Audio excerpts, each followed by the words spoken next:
So I'm good to go now. And who do I go after? John? You know, you're a big boy. We've been doing this for 6 months. You figure it out on your own. Done. You're expecting an awful lot. You go randomly. Pick anybody you want to go after, and then you can go after that person. Gotcha. Okay, here we go. Welcome to Roleplay Geeks. I'm your host, Frank.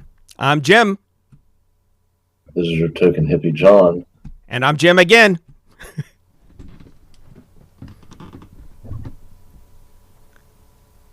Nothing coming out of Steve's microphone.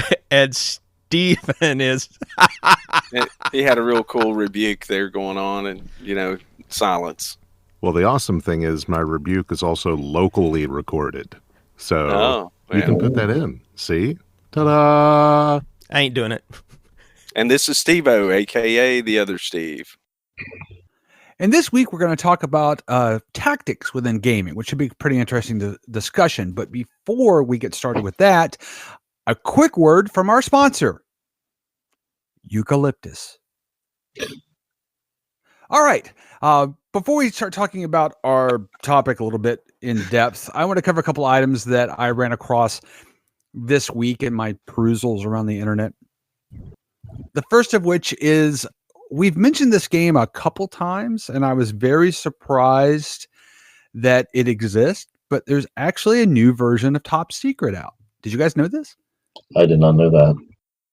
Are you bringing that up just because Connery died? Are you throwing salt in the wound? What's up with that? No, it's a accidental happenstance, but there's a new version called Top Secret New World Order. Mm.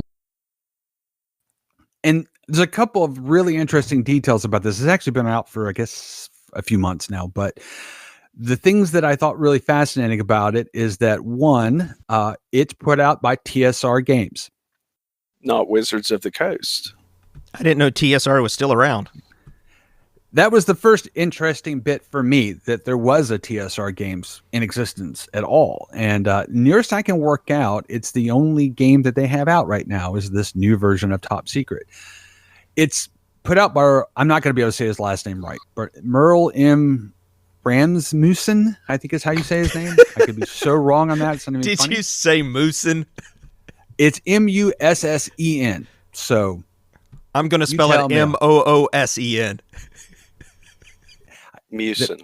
Yeah, I don't know. I'm not. I knew I wasn't going to say it right, but there it is. Anyway, it was put out on Kickstarter, but Merle was the original designer of the original Top Secret. So he's been doing Merle. Yeah, he's been doing this for a while now, and I just think that's kind of neat, resurrecting these old games. I was just wondering, what do you guys think about sort of plunging the greatest hits depth of games and trying to bring them back in some form or fashion? I'm more for resurrecting old spies, and again, the only James Bond is now dead. There can be only one. I'm kind of the opinion that we tried to play it. I remember Frank and I tried to play it many eons ago. Actually, when was that? I guess we were maybe like about 14, maybe we tried to play it. I think you bought it, didn't you? That sounds vaguely right. It's been a long time ago. Right. So that was about 413 years ago. So I remember not being blown away by it. I mean, that's probably our issue more so than the game systems. But I don't remember really the rules very much. But I mean, like a spy game to me is one of those things that you could kind of throw into like GURPS would do really well with that. That it's a modern day kind of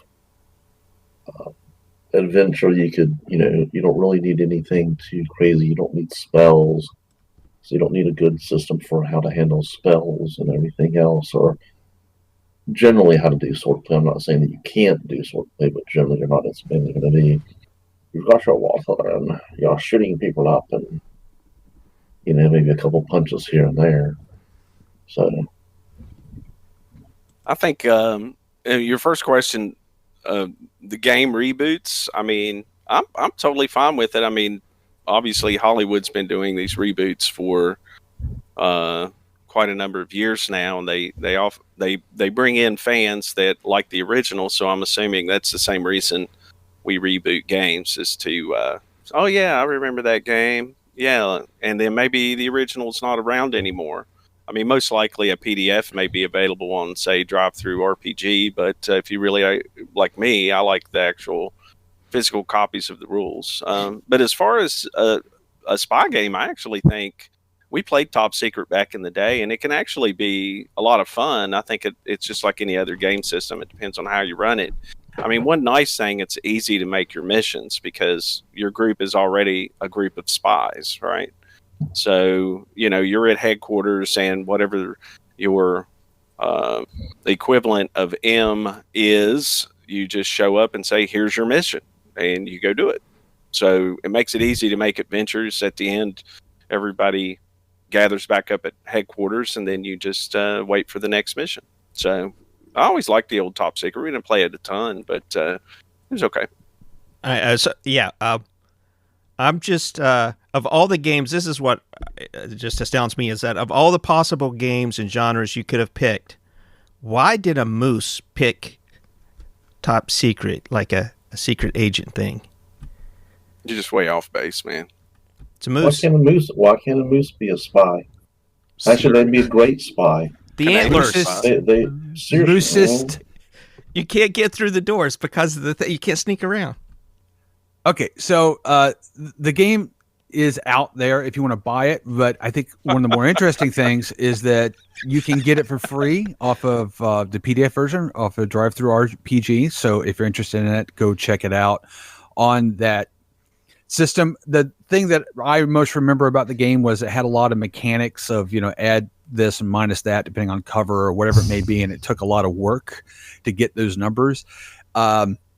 They added an interesting mechanic that I thought was kind of neat, is now you have most games have attributes and skills of some form or fashion. This game now has attributes, tradecraft, and then skills.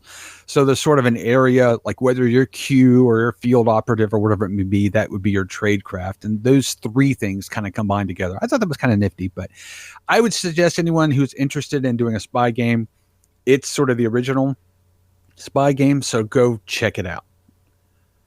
A couple other news items that I thought were interesting, for lack of a better word, is D&D is starting to push itself into some unusual places. There's a new book that was just published called Heroes Feast. Now, what that is a cookbook. It's that simple. It's just a cookbook of recipes, and they're things that are named from different D&D recipes that have floated around. So if you're interested in, Stephen, the spicy potatoes from Dragonlance, it's in the cookbook.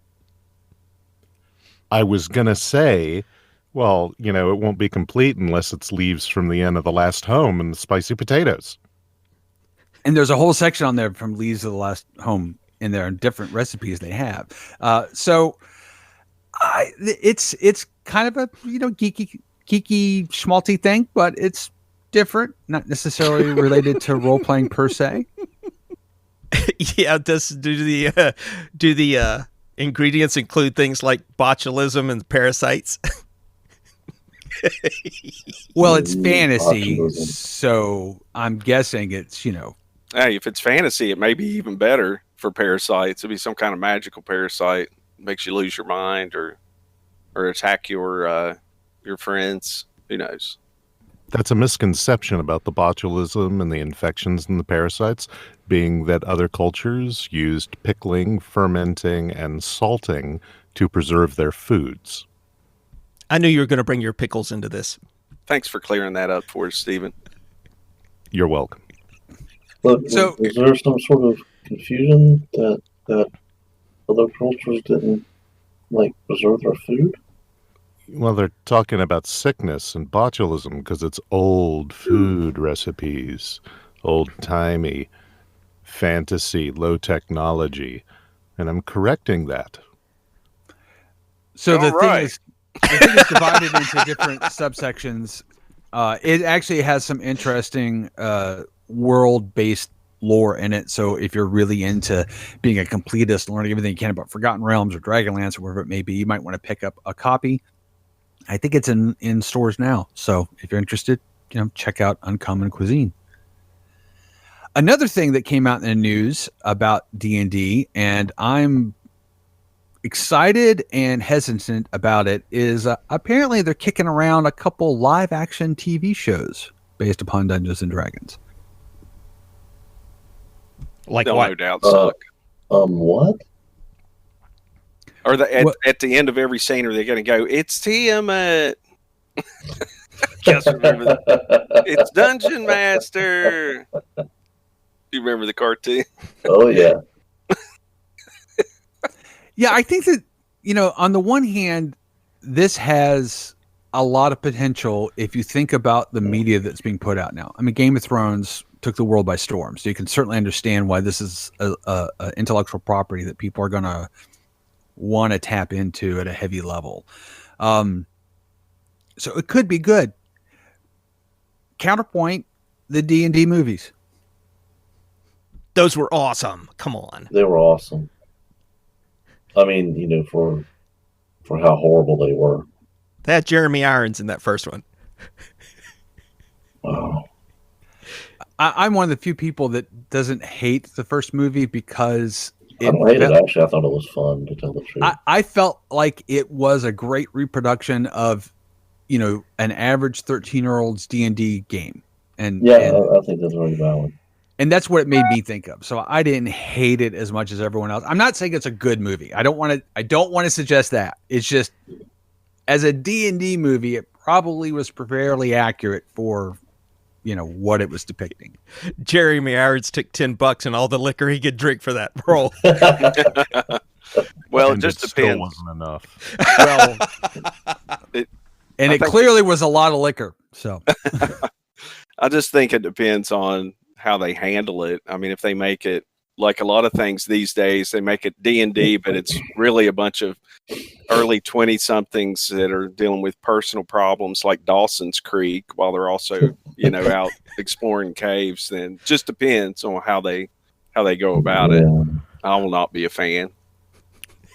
But Well, it depends the thing, with the song of blood and boobs, you had it. Well, I mean, really, you started off with a pretty large following, of the readers, and of course they're like, "Oh my God, they're going to do it!" Then they're telling all their friends who aren't interested in reading or whatever. They thought, "Hey, this might be a really fun show to watch," and of course it's HBO, so there's, as I said, blood and boobs, and then it's like, you get everyone watching the thing, and it becomes kind of this national sensation. So yeah, kind of wow. So I don't know. I don't know if they're going to have anything to kind of do that to bring people. I mean, it might be the case that you already have an audience ready for it now. People hoping to get another, Game of Thrones to watch every Sunday night or whatever it would be. Okay. we'll see. Well, a D&D show, I think, has the potential, it could go very poorly. We can think of lots of ways that it could go poorly. We can also think of lots of ways that it could go well, I think. So here's hoping for the optimistic side of this. But, there's too much potential for schmaltzy, I think. I disagree. I don't think you can think of lots of ways it could go well. You might be able to think of two. Yeah. Fair enough. I can think of lots of ways it could go well that I would enjoy it. But, I mean, hopefully it matches what I'm thinking more than what I'm fearing, I guess. I hope they have Jeremy Irons. So finally this week, in sort of things that I ran across, this was made me think of Steven predominantly, but it kind of excited me. There's a Beetle and Grimm put out their first Kickstarter this week, and it was funded in 12 minutes, which is pretty doggone impressive. What this is it is a character tomb, for lack of a better word. I'm not sure exactly what they call it. It's based upon Pathfinder 2nd edition. And what it is it's a leather bound, thick book that is for your character. And the idea being that all the rules that relate to whatever it is you do, for example, if John was playing a rogue, as he's off to do, it would have all the rules for a rogue in this book. It would have a 20-page character sheet, and then there's a whole bunch of sort of journaling ability in the back end. And so you could have, this is the tomb, this is the collection works of this particular character in one leather-bound journal. And on the one hand, I thought, well, that's really neat. And I can think of a couple characters that I would love to have that for. On the other hand, I'm too lazy and I realize I probably wouldn't use it, but I think it's very interesting for people who like thinking about the saga of their characters and collecting that into some sort of combined work. If it were one of my campaigns, I mean, how many of these books are you going to buy? Is my question. How much are they? Yeah. It could probably be just like 3 or 4 pages, right? It would depend on the campaign. Actually, I was thinking, John's character guys, from your I wrote down his Traveler. name. Oh, he's dead already. Can I get another book? Well, John's character from the Traveler campaign would be a great example. It would be Right. interesting, in this book. And then, Steven's wrestling character, I know he would probably have loved to have this from when he was a kid in some form. Made of my fashion. own. I would have like the Library of Alexandria with as many characters as I go through. You would have the collected pamphlet. With pamphlets, yes. Yeah. Thank you, Frank. You would just get like a bunch of leather-bound envelopes. And yeah, that's okay. That's all right. It's all right. You can keep them in a bigger leather-bound folder.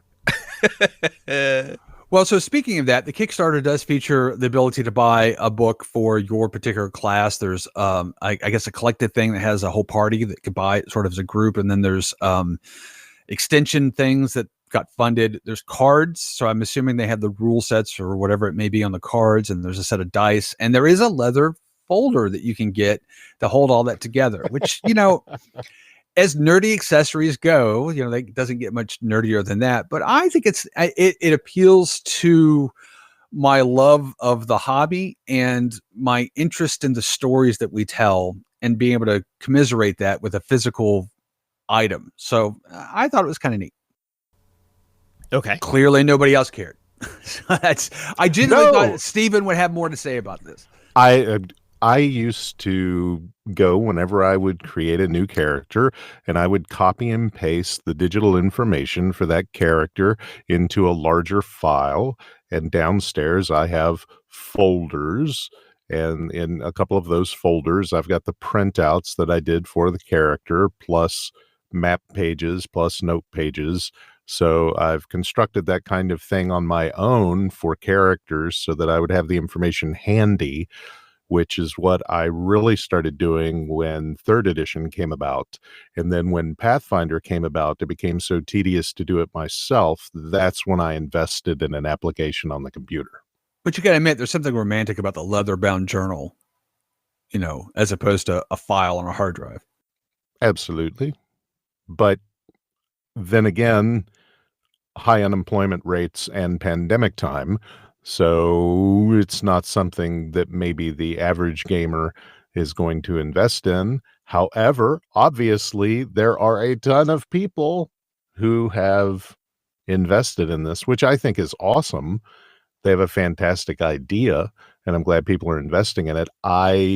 Unless something changes in the next year, I won't buy one, even though I'd love to buy one. So, Any idea on the cost, Frank?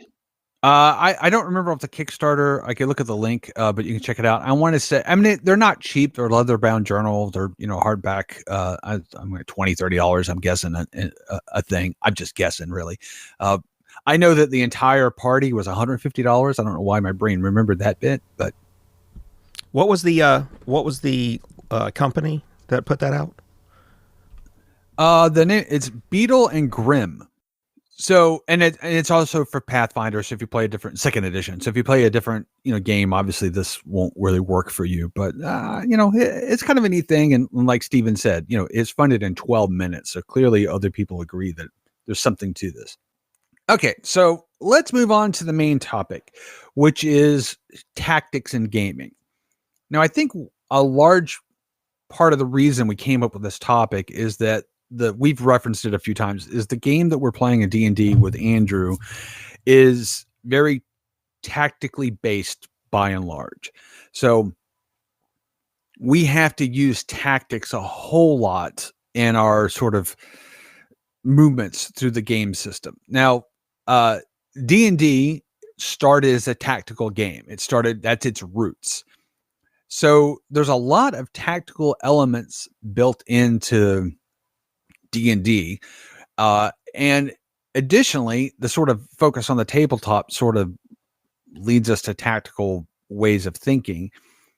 So we're going to talk a little bit about tactics in gaming. And I don't have any idea or preconception of where this conversation is going to go. So I'm just going to kick it off, and I'm going to trust you guys to run with this football a little bit.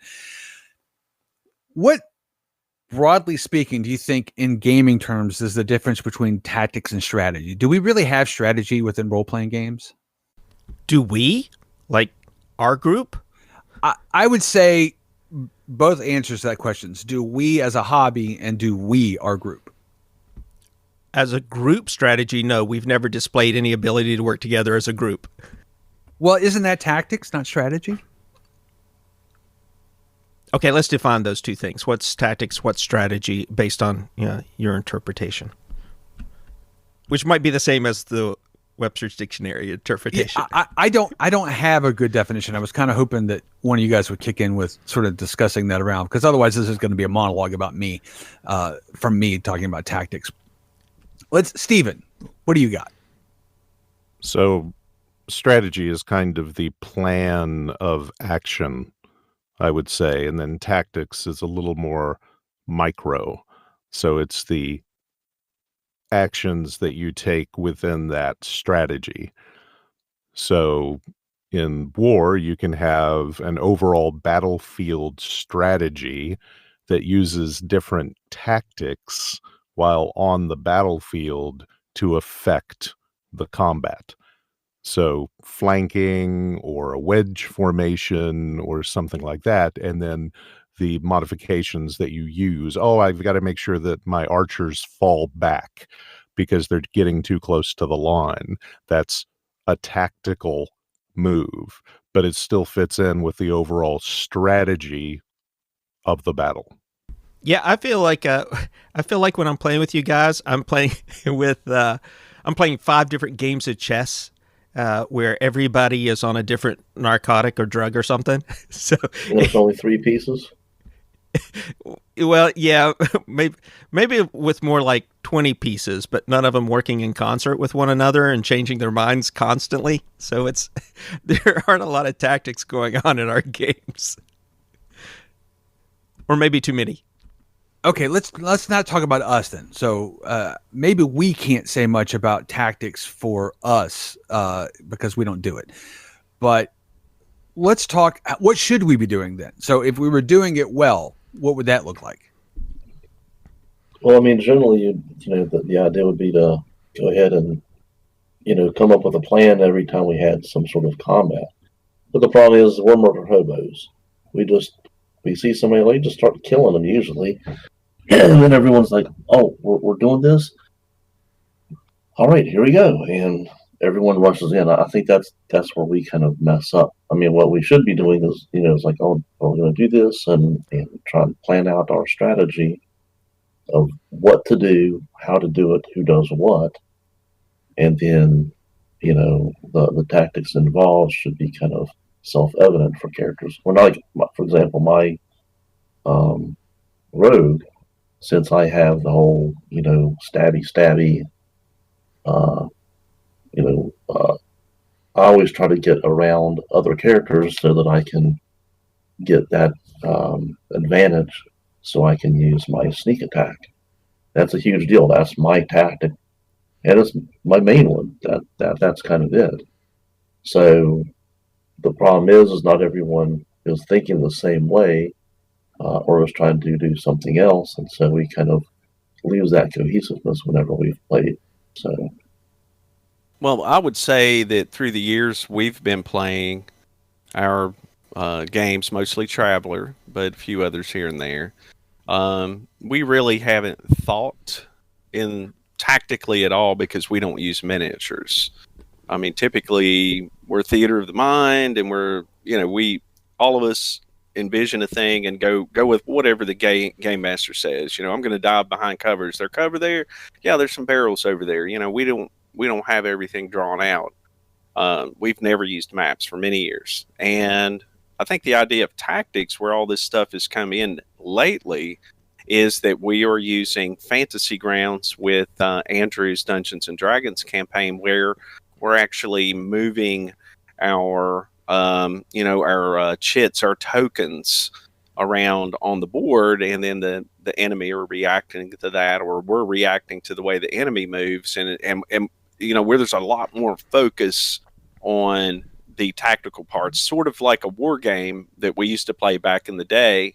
Or sometimes back in Traveler, we would do the starship combat. We would actually, lay it out on the hexagonal maps and things like that. But, for us, we're not used to it. I mean, for me, I know when we first got into this thing with Andrew a few months ago, we were terrible. I mean, we were just like flitting around all over the place, but we've gotten a lot better, trying to build a wall, trying to realize who we can hit, who we can't hit, that sort of thing. Because Andrew's, pretty particular about the way the battle lays out. It's become much more like a war game as opposed to a role-playing game in a way. Yeah, I think we've definitely gotten better, and I think there's two things to talk about here. First, in terms of strategy, you sort of have to have time outside of the game action to implement a strategy, to talk amongst yourselves. And one thing I'm still getting used to, particularly after this last week's game, where we were trying to do that, and Andrew sort of threw a curveball at us. And it's not necessarily a bad thing or a good thing. It's just an interesting new feature where we were all sitting around. What was it? The grapple thing? Is that what it is? No. So in terms of a strategy, we were all trying to talk about how to approach this mind flayer who had a lot of minions around him. And as we were doing that and talking amongst ourselves outside of the game, Andrew just had the mind flayer walk out into the hallway. So that sort of limits the amount of time. That puts like a timer now in my mind every time we have some kind of future event where we need to come up with a strategy and decide, okay, we're going to do A, B, and C. There's a timer on now in my mind, which, that's not a bad thing. In a lot of ways, that could be a really good thing. And as we get better working together, we'll need less time to make these kinds of decisions, I'm sure. So that's one new feature that comes into play. The other thing is what you're talking about, Steven, or Steve-O, is the rules for miniatures that are specific to Dungeons and Dragons. So there's like the grapple thing you were talking about. That's not something I was aware of. The ability to actually grapple a friend and move them strategically around the board if they're incapacitated or if they're wounded, and you wanted to move them to a safer spot, and then you take like a tank position so that you're going to soak up more of the damage, and then they have an opportunity during their turn to recuperate and take a healing potion or a healing spell so they can get back into it. It's really a lot like playing any kind of strategy game, and I look at it like playing chess. Where there's movement restrictions, and then there's also types of attacks. It's just that there's so many different things that fall into Dungeons and Dragons because every character's different, has different attacks and different movement. So Jimmy brought up a lot of things that hopefully I covered them all. So the first thing I'm going to talk about is metagaming, which is a thing that Steven has shown a predilection for avoiding or not trying to do terribly much. And I'm curious, what do you think about tactics in regard to metagaming? So we can see the whole board and we can see where everything's at. And we can say, okay, pause reality, quote unquote reality. So we can talk through what we're going to do and then we can implement it, which is a form of metagaming, if you think about it, because in reality, you can't pause. You've got to just sort of work together and play off of each other. So, and to your point, I think, Jimmy, that Andrew put a limit on that and said, you've got X amount of time. and then you've got to move forward. How much do you think this play and pull and tactics? So when Steve-O says we were bad at it, I'm not sure how bad we were at it as so much of how much we were leaning into metagaming a bit. At least I was. So, that's some thought I want to throw out there and see what you guys think. Well, I mean, the way I look at Dungeons and Dragons, it's a turn-based game. It has very specific rules, and if we're going to, if we're going to play it that way, and we have to be very specific, you can't move that way, you can't do this, but you can do that. Then it's a turn-based game, so I should be able to take as much time as I want. It's just like playing a war game. There's no time limit between turns. Or playing chess. I mean, technically, there's no real time limit between moves. So if we're going to play a game and we're going to follow the rules so specifically, then I personally think, okay, we're going to make it a game. It's going to be a war game. And we have these very, very exact ways we can move, attack, so on and so forth. And the truth is, a lot of us, I mean, at least for me, I'm not aware of a lot of those rules, the special rules about movement, attack of opportunity, all that stuff. I've learned all that from just the past few months because I haven't played Dungeons and Dragons for a long time, so I'm relying on Andrew to lay that stuff out. But as far as metagaming, I see absolutely nothing wrong with it because when we get into combat, I feel like it just becomes a war game, basically. Yeah, for sure. I agree. So I'm thinking about that, and the first thought that came to my mind was, quit your bitchin', you tedious bastard, speed up. Because, and I'm not being mean, I'm being jokey, but the problem is that we have is the familiarity part, right? And so there has to be metagaming because we're learning. And that's fine. That's absolutely fine. And it's necessary because if it wasn't for that, then we'd still be making the same mistakes and we wouldn't learn anything about the game.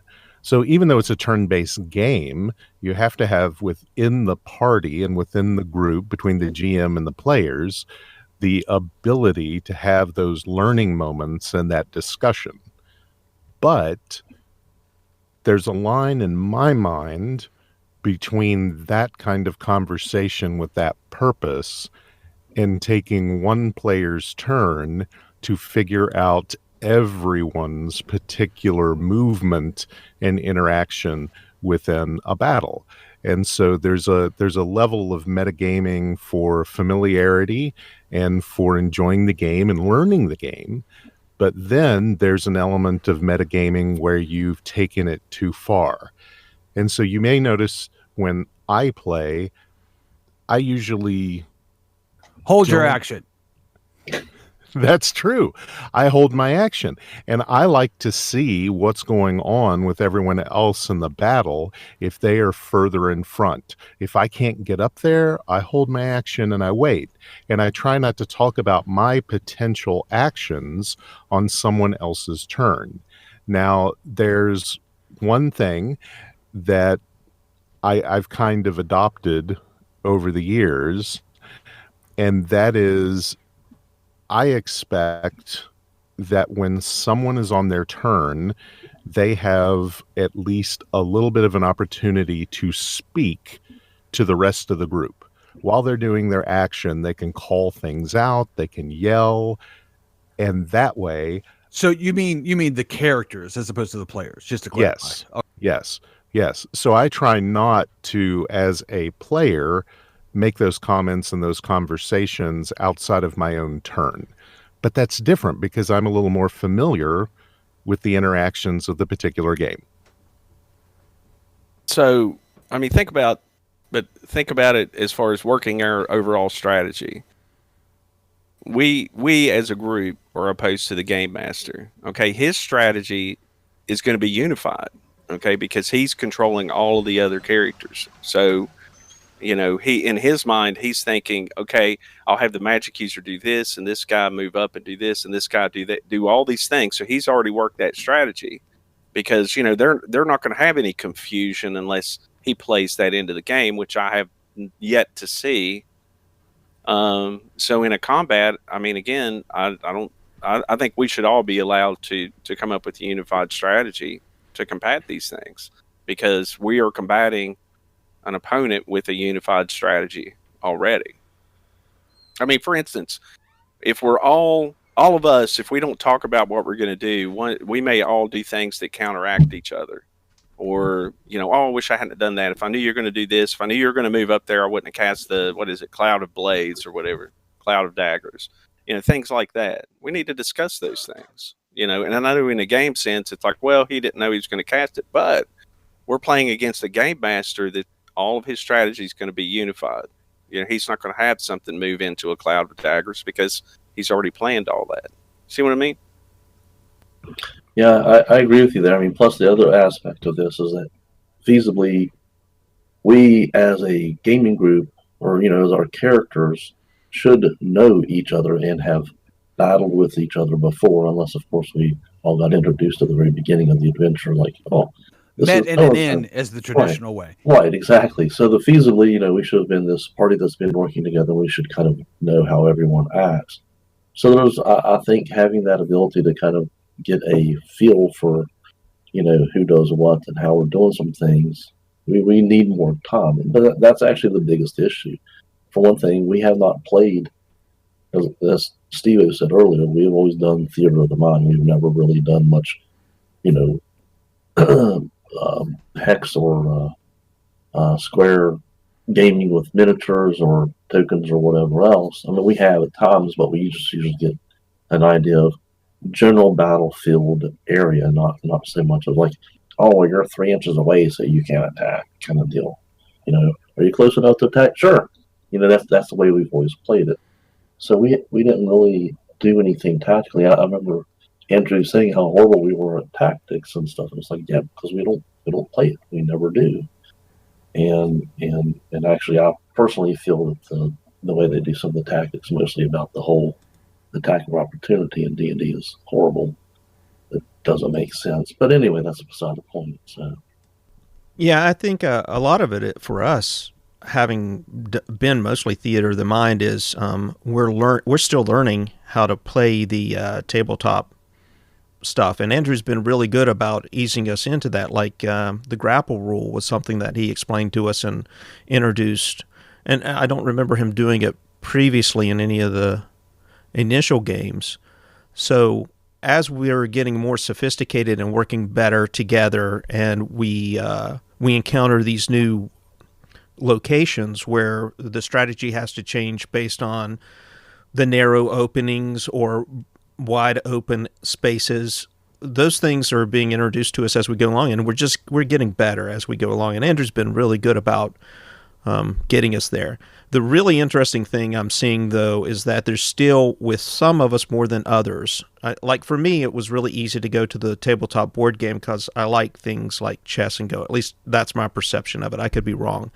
And that's why you guys give me grief, because I'm the monk that runs away, but I run away strategically based on the tabletop rules.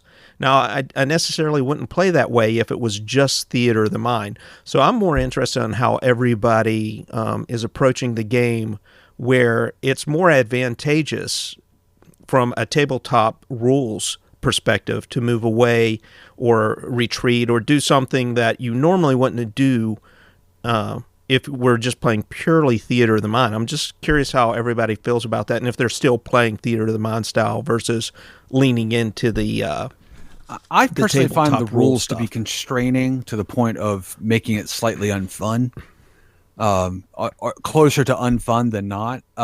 All my favorite gaming moments had nothing to do with tactics. In most cases, they were really bad tactics. Steven says that his favorite gaming moment of mine is when, because of a failure in Call of Cthulhu, I dropped my gun and curled up in a ball and started rocking back and forth, which obviously tactically makes no sense at any level. My favorite gaming moment is in another Steve-O campaign, where I walked into a 10x10 room and I launched a grenade and almost killed myself in the process. Tactically, one of the single stupidest things you could possibly do, but it was a more fun experience. My favorite thing that has happened in this game so far has been jumping off of an area, lassoing the monk with a rope, and crash landing on the ground. Again, tactically, it worked out, but it was a much more epic experience. It was a much more enjoyable. And to me, it's very bizarre to talk about the grapple rules, for example, is that we were just introduced that we now have a rule that says you can pull people out of the fray and stand in front of them, which to my mind, I was like, well, that's just blatantly obvious that that's a thing you could do. What we didn't know is that there's a rule set for dealing with that's a thing you can do. So I feel constrained by the rules to do what's tactically necessary as opposed to what I want to play. I don't feel like I'm playing my bard as a character. I feel like I'm playing my bard as a chess piece. I wholeheartedly agree with you there, Frank. I feel exactly the same way in that. I think it's one of those things that it's still kind of fun, but it doesn't feel as imaginative. I don't know. It seems kind of limiting at times. I mean, it's fun to do, but it's I don't know. I'm not enjoying it as much. It's just a worrying different, about every little style of play. Yeah, but we're having to constantly worry about every little tactical decision, and then sometimes you do something it's like, oh, why can't I do that? Because so and so happened. Great, so now I can't do that. Great. And then other times it's like, well, man, I was able to do so and so, and I killed the guy like that. Well, that seems kind of ridiculous. So it goes both ways. That some of the rules seem a little bit over the top. Either way you go, either it hamstrings you, or you poke them in the eye with a dagger and kill them in one blow, kind of feel. So. I don't know. I have a different view of it, I guess, in that it's a new experience, and I really do like the tabletop stuff. It's different from the theater of the mind, and I prefer the theater of the mind, I think. One thing I've noticed with Andrew, particularly in the last, 2 or 3 games, is he's shifted the play style a little bit more towards the role-playing theater of the mind stuff. There's been a couple instances where it's been a little bit more along those lines. Now, there's been, like, the way we respond to it, maybe we've gotten just into this groove of approaching it as a tactical game more than a theater of the mind game. We haven't as much embraced the theater of the mind opportunities that Andrew, and maybe I'm wrong about that, but it seems that way. Though in this last game, maybe it was the game before, where we were tracking the mind flayer, that whole series of events, it felt more like theater of the mind as we were tracking him through the city and stalking him, and John's character was being sneaky and the rest of us were following well behind, probably being stupid and making too much noise. But that felt like it was moving more in that direction, and I think it's just a matter of finding the sweet spot. And for sure it feels to me like Andrew is moving the game around to better accommodate our play style, while also giving us the opportunity to embrace the new tactical style of play that Fantasy Grounds embraces. So, I mean, when I was doing my Call of Cthulhu adventure a couple of months ago, we did it through Roll20, and I remember I did the first half of the game almost completely theater of the mind. I threw up some images, some things like that. We talked about it. We used the whiteboard to kind of talk about where we are on the map, and very loose, no, specific, I can move, how many squares, and somebody can move back and forth and all that. We didn't do any of that. And then I noticed when I brought in the second part of that adventure, where I brought in the catacombs, which I actually did create a map, and then I didn't do it very, what's the right word? I didn't do it real gamey, but still, you guys moved your tokens around on the map and explored the caves. And, to me, everyone was just, and I know, Stephen, we've had this conversation before, and you're like, well, it gave me something to focus on, maybe. But, I felt like, to me, it was like I felt like everyone was watching the map and moving their token and not thinking about being in these gloomy catacombs and things. It's like I felt like we lost some theater of the mind, that everyone was focused on their game piece. And so now I'm getting ready to do, book 2 or chapter 2 or however you want to say it of Call of Cthulhu. And I downloaded everything on Fantasy Grounds. So I was going to try and do it on Fantasy Grounds. But I have to admit, and the main reason I want to is some of the combat stuff, it'll do the math. So I like that. But I'm really concerned. I don't know. I mean, I know I can play it, but I'm going to try and be very careful not to make it uber tactical, where all we're doing is moving our little guys around on a map all night. I want to bring up images of houses. I want to bring up images of what the cave looks like or the forest looks like. I'm more about that. So in thinking about this, I've been thinking a lot about play from an adult versus a child perspective lately. It's part of me trying to better understand the fact that my daughters act a certain way and me wanting to kind of superimpose my own thinking and how I thought when I was growing up on their brains, but knowing that for most people, they develop a certain way and have certain thoughts at certain ages and perceptions and all of that, right? So I was thinking about play specifically because I don't do well with imaginative play like, say, Barbies, okay? Say playing house with dolls or having your toy trucks and, pretending, you're doing construction in the backyard.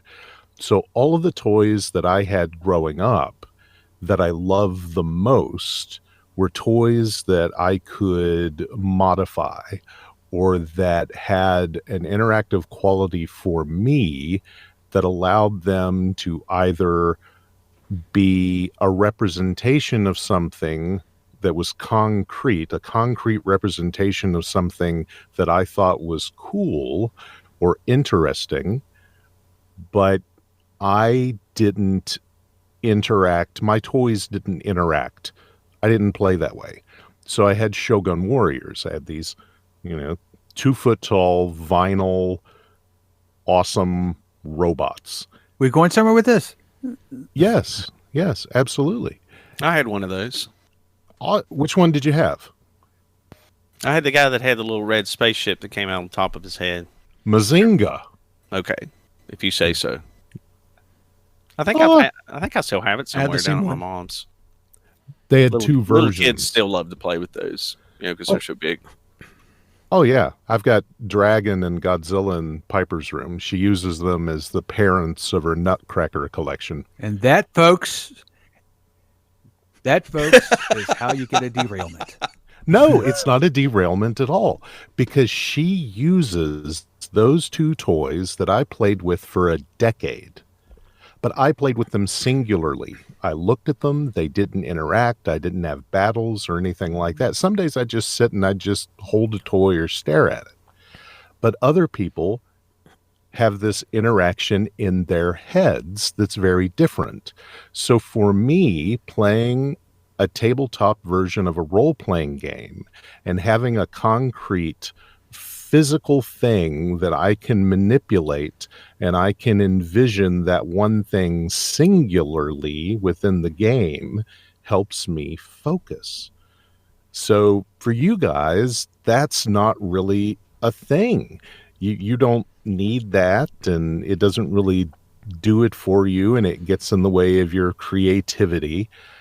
But for me, I spend so much time thinking about that particular object and imagining it that it's a crucial part of my enjoyment of the game. I'm not sure I 100% agree. Not from your, what's important for you. I mean, I'm not sure I 100% agree with this notion that it gets in the way. At least for me, it doesn't get in my way. What gets in my way is it gets reductive, I think would be the phrase I would use. So I can see Jimmy's point of view on some of this because I do like tactical games. I do like chess. I don't like Go that much, but I like playing Risk. I like playing those type of games. And there are definitive rules and there's definitive paths forward. This makes sense. This will not make sense. When we get into a tactical based game, those things, to my mind, come to the fore. And I agree with John in the sense of that there are rules that I'm like, that doesn't make any sense. I don't know why this exists, but I still have to contend with them at some level. Those things get in my way, but the objectification, if you will, of the reality that I'm experiencing does not necessarily get in my way personally. It's those rules. It makes it a great example is Jimmy's monk. Tactically, I agree. It makes complete sense for him. He goes in, he uses all his charges, key points, but charges, and then he basically can't do anything. So he runs away to recharge or whatever he does, and then comes back. That's a good tactical maneuver.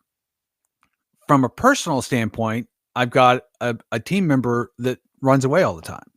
And I've got another team member that does nothing because he's always holding his action. And while I understand the tactics of the game say that makes a lot of sense, and I don't disagree with that, from a how would I feel about this as a person standpoint, it makes it difficult for me me as a character to connect with that character.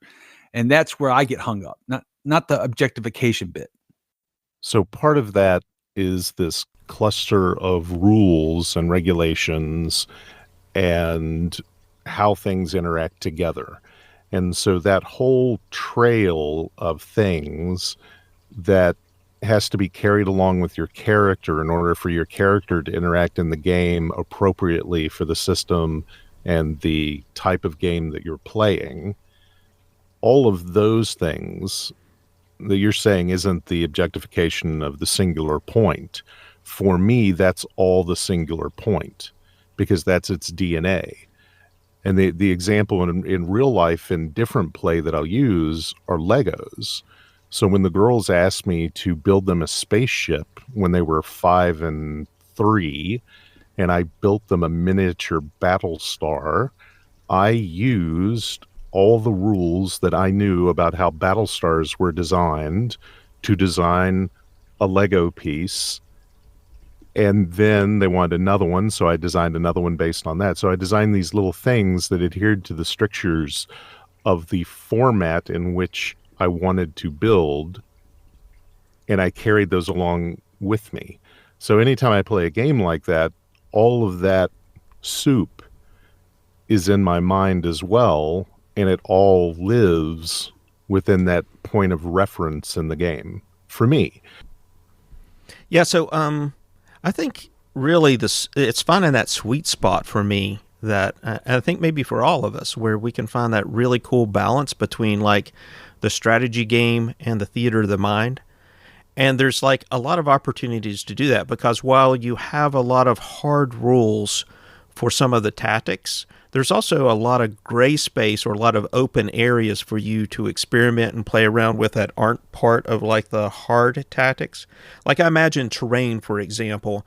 There's hard rules for terrain, and like you move through a particular piece of terrain, it might take more movement if it's more difficult to move through it. But then in cases like when you're on a cliff's edge, or for us, it was we were in this structure that was on a ceiling 200 feet above the city below. And that gave us opportunity that while we were playing a strategy game, you could also introduce these theater of the mind action movements, which Frank did. My monk got rope burns, but I survived. And my strategy in that particular case was to get to the edge and jump off. And while I don't have any particular skill or magic item that allows me to fly, I do have a skill as a monk that allows me to take those long falls with minimal damage. So that's like a tactic I could have used, but incorporated into the story as part of the theater of the mind. And I think Frank did that in that particular case, and I think Steven got away on his on his magical broom, which has its own backstory, which I think we've covered already, which I just love.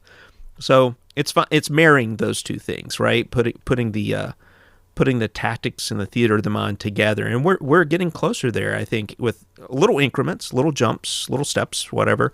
But we're starting to move in that direction. At least that's so what I'm I seeing. Hammer this just a little bit further. The question of how much do the rules constrain your abilities to, force you to think in certain ways. I ran across a really interesting article that talks about nonviolent resolution to problems in gaming. And one of the arguments that they make is that the reason, I didn't use this term, but the reason that we're all murder hobos is because the games kind of punish you for not doing things violently. It's easier to engage fully. And a great example of this is attacks of opportunity. You're kind of punished, tactically speaking, for retreating, for running away. They're going, I'm just going to disengage. You have to do things in a certain way. Otherwise, you could suffer significant consequences. So tactically, it makes more sense to engage harder in many cases. And I thought it was kind of interesting to note that maybe some of the tactical bases of these games are kind of limiting the manifestation of how we play. What do you think about that? So my question would be, what is Dungeons and Dragons? If we want to talk about that game specifically, what is it to you? We've gone metaphysical. But seriously, it's ever since I first played it. The core of the game is to explore and kill the creatures that are in the cave or a dungeon or a castle. There may be a little bit of role playing as far as going around town and talking to a few people or whatever, but then once you get into it, think of the keep on the Borderlands, and the little keep was your home base to go back to and rest up and sell your loot. But then you would go back, and as you went up in levels, you would go back and go to that more complex cave, that higher level cave. And once you were in the cave, I don't know, where's your opportunity to role play? I think Dungeons and Dragons from the very beginning has always been about. The game is born from a rule set called Chainmail, which is all about, gladiatorial or combat between two foes. That's its roots. So I just think that's the way the game is designed. That game specifically is designed around combat. What do you guys think? Well, let's expand this a little bit further and just think about role playing in general, because I think broadly what I would say about your statement is that, yeah, that's its roots, but I don't necessarily know that that's its modern manifestation or that it has to be that way. I think that for me, role playing is collaborative storytelling, and storytelling requires conflict. The easiest conflict is punch somebody in the nose, right? So it's the easiest way to go forward. But I think that you can do collaborative storytelling that's non-violent, that doesn't require this sort of tactical approach to doing things. And so I think Dungeons and Dragons can be done that way, to non-violently. But I think the rules sometimes push you in certain directions, and I don't know how to get past that. So this is, again, going back to just what we're doing. I think it's a really good case study. Specifically, this last game we played with the Mind Flayer. So I look at it as there's this gradient scale where on one end you have a tactical war game. It's like playing a game of chess. And then on the other end, you have this purely theater of the mind. And we're playing somewhere in between that. And we're moving that needle around, finding our place collaboratively between us as players and Andrew as a game master. We're finding the sweet spot. We're still looking for it, but we're getting closer to it, I think, because in this last game we played, every game prior to that, anytime we came across something that was perceived to be an enemy, it was the murder hobo approach. Let's go kill him. This last time, however, the Mind Flayer comes out into the hallway. We have a conversation that doesn't end in combat at all. And matter of fact, it ends in a very beneficial thing for us in terms of we get an amulet and we get the information we're looking for so that we can go to the next part of our goal.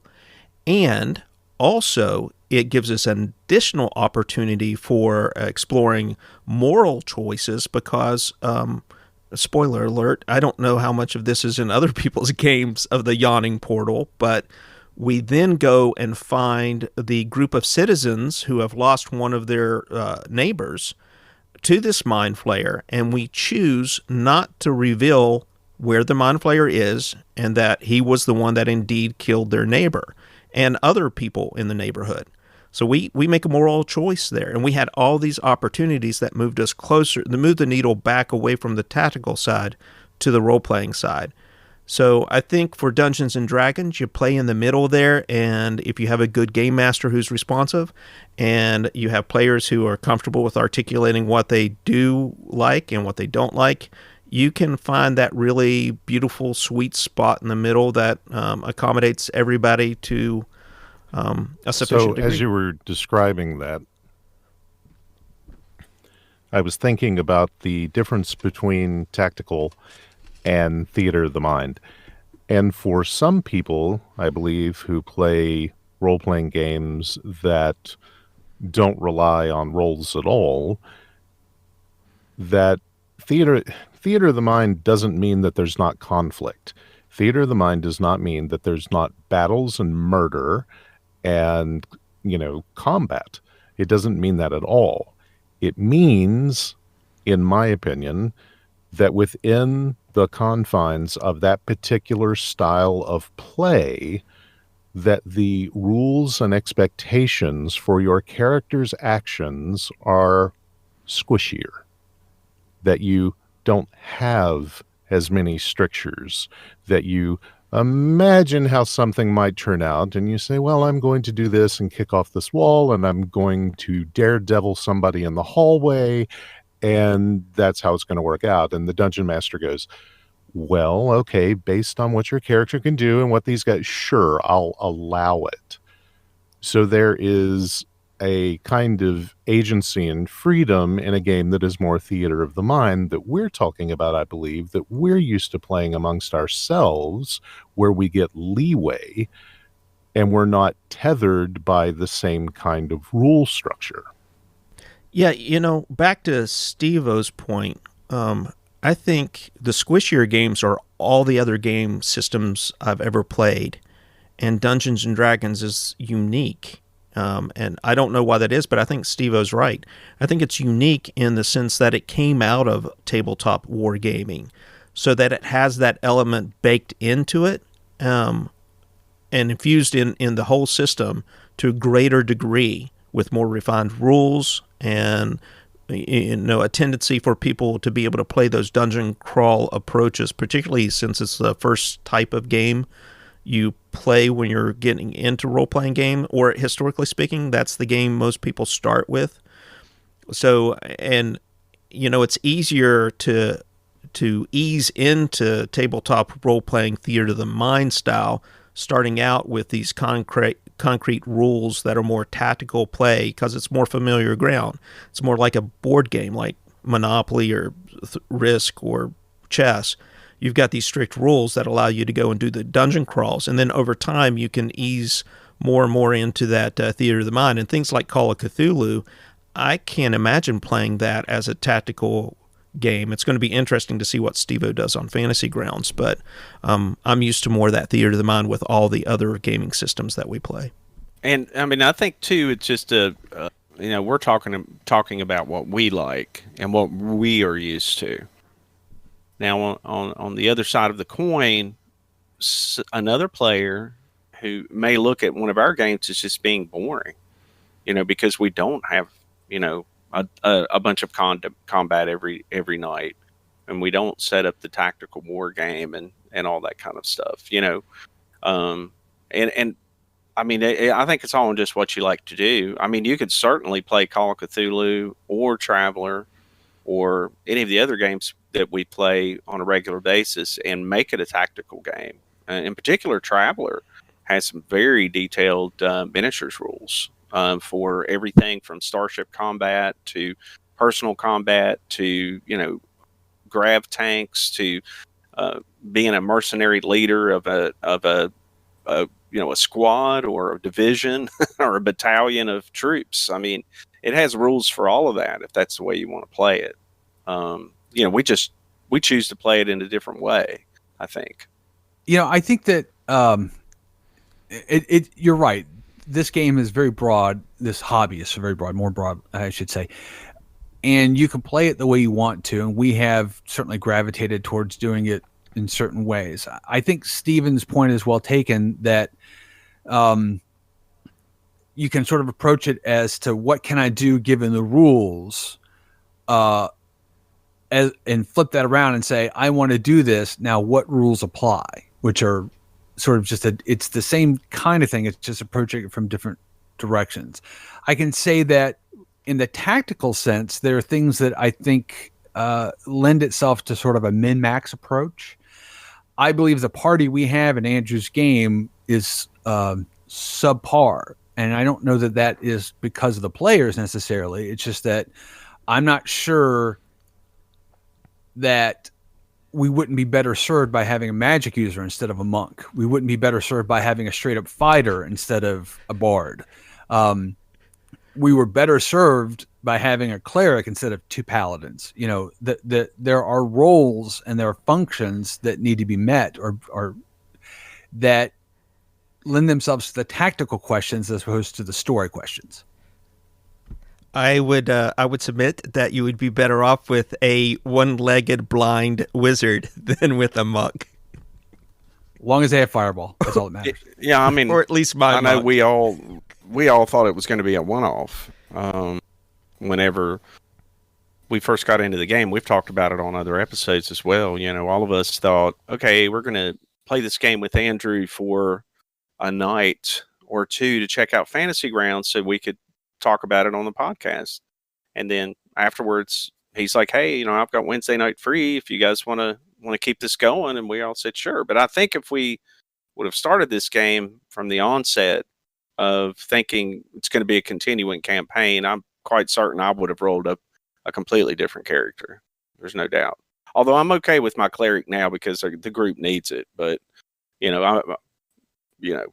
I think all of us, except maybe John, Frank, I don't know. I mean, Steven, you like a paladin, right? So No, I really do not. What would you have done? What would you have done differently if you were aware this was going to be a continuing campaign? Oh, I absolutely would have played a spellcaster. I mean, that's what I love. I probably would have played a straight wizard just because you haven't seen me play a straight wizard. Mm-hmm. That's what I would have played. And I would have leapt on the either the cleric hand grenade because somebody needed to, or I would have done fighter. Yeah, I've actually grown to love my monk, my dragonborn monk named Carol. He's just something about him I like, so I don't want to get rid of him because Andrew leaves the door open. Anytime you want to switch up your character, he'll do it for you. He'll come up with a way to integrate it into the game seamlessly, pretty much. But I just like Carol. As opposed to me, I've struggled connecting with my bard, and I'm convinced at this point it's not because I've struggled connecting with bards. There's an element of that. I mean, the things that bards do, I don't do naturally as a human being. But my dog is barking in the background because there's a delivery van. So apologies for that. But anyway, from a tactical standpoint, this bard is making no sense. So I've evolved him into a mediocre to poor wizard. And he casts spells that I don't care about. So every session, I kind of feel like the Dread Pirate Roberts. Perhaps you'll die tonight. Oh, well. That's kind of my stance toward him because I don't think he fits tactically within the group at all. I'm going to take a level wizard next. A monk wizard. I took 2 levels of fighter, and now I'm going to take wizard just so I can get fireball. I'm not wizard, but I'm going to take more bard just so I can get fireball because it seems to be tactically useful. For sure. Fireballs are But good. I'm not going first anymore. Can't go wrong with a fireball. Yeah, but it doesn't fit within the idea of a bard at any level. Like I can't make it. I'm getting it because it makes tactical sense for him to have lightning bolt and fireball, because somebody needs to have lightning bolt and fireball, and inside of 1 or 2 levels, I can get that. So that's why I'm picking it. My idea of what a bard should be, that doesn't fit at any level. That's like John deciding to, become the healer. It doesn't really fit with the entire character class. So, the tactical bit is pushing me in directions that I'm not super happy with. But I guess it reminds me of massive multiplayer role-playing games, early ones where you could make a bad choice and then you're stuck with it. You end up 20 levels in, you've spent X number of hours developing this character, and you realize, oh, this class just sucks. I should have picked up whatever. And that kind of what it reminds me of. I think it's one of the reasons that I am bristling a bit at the tactical approach that we've been playing. Fireballs and lightning bolts are pyrotechnics for your stage show, my friend. You're looking at it wrong. No, I can come up with a contrivance to say why the bard has it, but it's a contrivance because I had pyrotechnics as one of my spells, one of my cantrips, I think, and I was like, I'm never using this because it doesn't do anything tactically. So all the spells that I picked because like, oh, this is what a bard would have. I'm like, this does nothing. This is a completely terrible character. He has no use whatsoever. So I've had to evolve him to blowing shit up, character. Pyrotechnics are for small bars and taverns. Fireballs for your big outdoor venues. All right, so I'm not sure if we've really. I kind of feel like we haven't done this topic very well. I think that there's a lot more we could exploit within the topic. And part of this is because we've been talking about it in regard to one specific campaign that we've been dealing with. We haven't talked about, some of the tactical things we've done in, say, Jimmy's Traveler campaign. So the last adventure, one of the last adventures we ran, dealt with a boarding party, and there was a lot of tactics involved there. Jimmy has complained a lot in the past that, I don't know if complained is the right word, but he's noted a lot in the past that he never knows what I'm going to do because I'm going to always do something weird. And when he's, running a game, and part of that is because of how I see the tactics of the situation. It isn't necessarily how Jimmy sees the tactics of the situation. And therefore I do things that he wouldn't predict. So there's a lot of things that we haven't talked about that we could have touched on, but this could go on for hours if we tried. Did anybody have any last thoughts on this tactics concept? Yes, the one thing I want to say is that I am absolutely thrilled, and it's not a complaint in any way, shape, or form. I am thrilled when you do things that I'm not expecting. It's the most fun for me ever when a player does something unexpected because it gives me an opportunity to think on my feet, and it takes the game in unexpected, fun, enjoyable places. Here. Well, what was kind of odd is that the Traveler campaign, there was a ship that was had docked with us violently, and I jumped over to the ship to basically undock it, and to me that made the most tactical sense. And I'm always curious whenever you say I didn't expect that at all, and I always think, what were you expecting me to do? And in that situation, I didn't know tactically what you were actually thinking I would do. Repel the boarders. Start shooting. Like a more direct route, because that's what you guys usually do, is the direct brute force method. He expected you to die, Mr. Bond. There you go. Oh, still too soon? Thought I'd put a nice little wrapper on that, if you will. Well done. There can be only one. All right, so if you have any thoughts about tactics or anything like that, please hit us up in the contact information coming along in a minute. Also, reminder, please review us or rate us on whatever form or platforms you use to listen to podcasts. It really helps us out and it helps others discover our podcast. That's all we have for this week. Thanks for spending time with us. Please leave a review and comments wherever you listen. It helps others find the show. If you have topic suggestions or would like to get in touch, you can reach us at roleplaygeeks@roleplaygeeks.com. Head on over to the website for an archive of all our previous shows, as well as links to all our social media channels. Thanks again, and we'll catch you next week.